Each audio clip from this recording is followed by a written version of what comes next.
Akhirnya kesempatan siang hari ini saya dapat, dan saya ditemani oleh Kang Seno.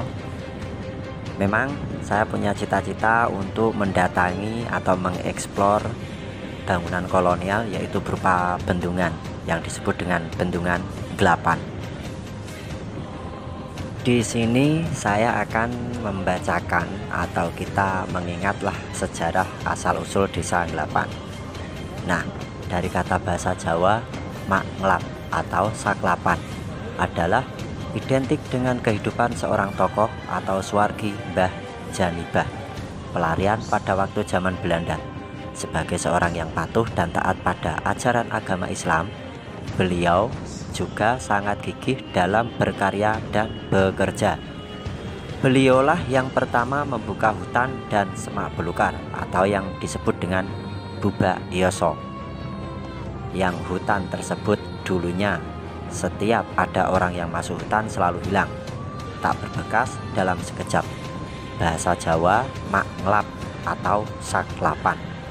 Oleh beliau diberi nama Ngelapan, sampai dengan sekarang disebut Glapan. Tidak disebutkan Mbah Janibah menjadi lurah pertama pada tahun berapa. Yang jelas di sini tertera angka tahun paripurna Mbah Janibah sebagai lurah pertama pada tahun 1940. Itu pun masih dengan nama Hindia Belanda. Legenda atau yang disebut dengan cerita rakyat. Pada zaman dahulu sebagian besar masyarakat Glapan mempunyai adat istiadat kepercayaan, yaitu pada bulan-bulan tertentu mempercayai tidak diperkenankan punya hajat atau pernikahan atau khitanan, terutama bulan Suro. Kalau dilanggar akan membawa malapetaka.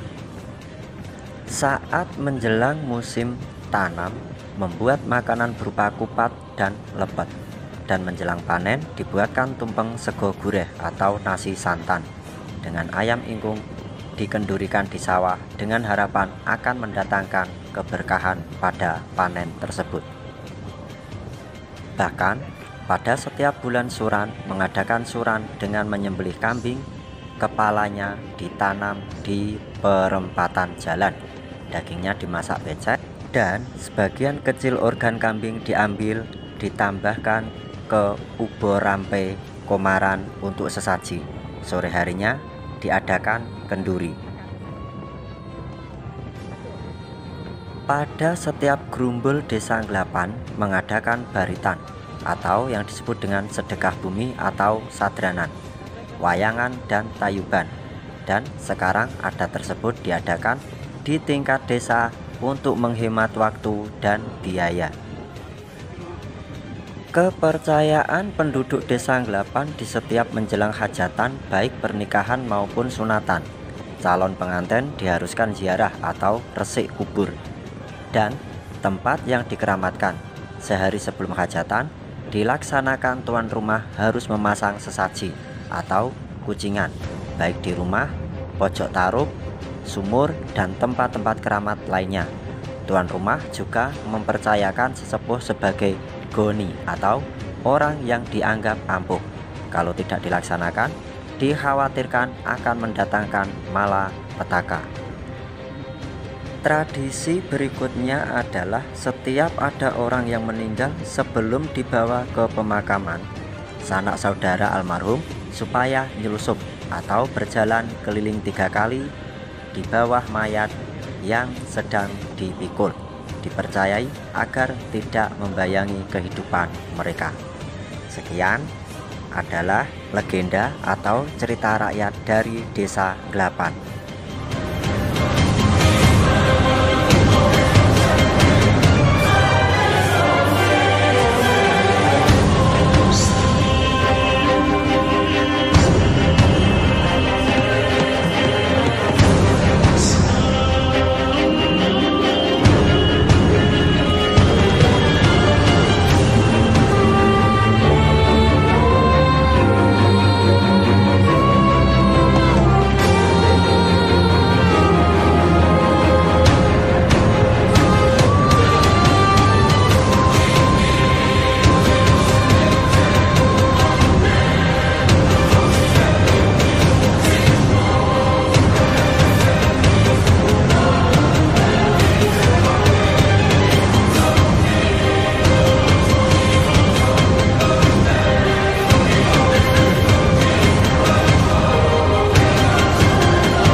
Ceng burung. Apa? Ora gelem kok, Mak. Iya. Nah, Ora gelem.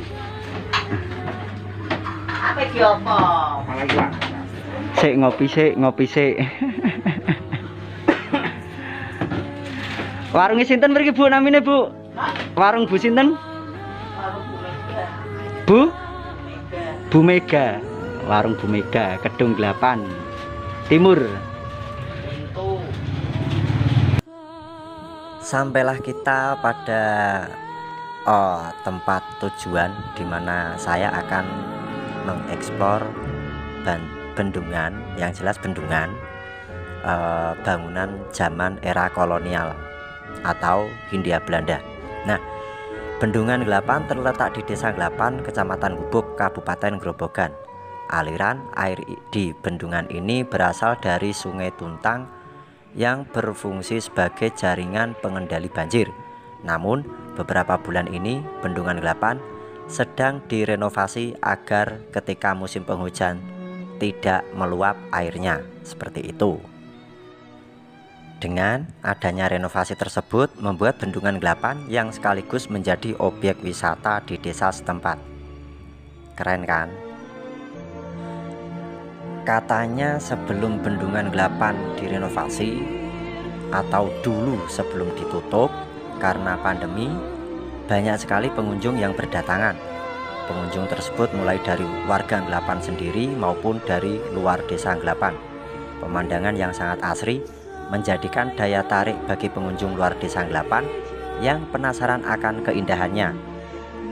Nah, sedikit tentang bangunan Bendungan Gelapan atau pengendali banjir jadi desa wisata.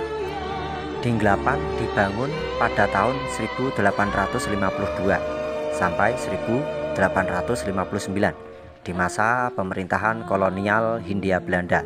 Waktu itu belum disebut Indonesia karena Indonesia itu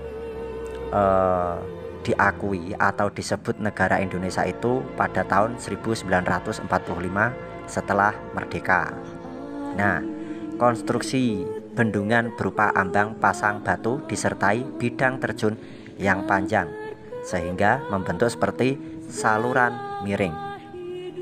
Hanya sedikit informasi yang saya dapat, bahkan saya mencari setiap bangunan kolonial itu pasti ada foto-foto Belandanya atau foto-foto di mana masa pembangunan bendungan tersebut sudah ada. Tapi di sini saya mencari di data-data Belanda seperti KITLV Library Leiden itu belum menemukan, karena pada tahun-tahun itu memang kamera atau foto itu belum tercetak karena bangunan ini lebih tua dibanding sesudah adanya kamera. Nah, lebih tepatnya bangunan tersebut berada di Desa Gelapan, Kecamatan Gubuk, Kabupaten Grobogan. Dibangun pada tahun pembuatan 1852 sampai 1859 pada masa pemerintahan kolonial Hindia Belanda dan direhab pada tahun 2010. Aliran dari Sungai Tuntang, areal 18.740 hektar, lebar 100 meter, tinggi 2,02 meter. Tetap ikuti channel ini karena kita masih mengeksplor, yaitu salah satu bangunan masjid kuno atau yang disebut dengan Masjid Wali dan sisa-sisa tinggalan era Kerajaan Mataram kuno yang berada di komplek makam warga atau lebih dikenal dengan sisa bangunan candi. Hanya itu saja dan sekian informasi yang saya sampaikan, semoga bermanfaat.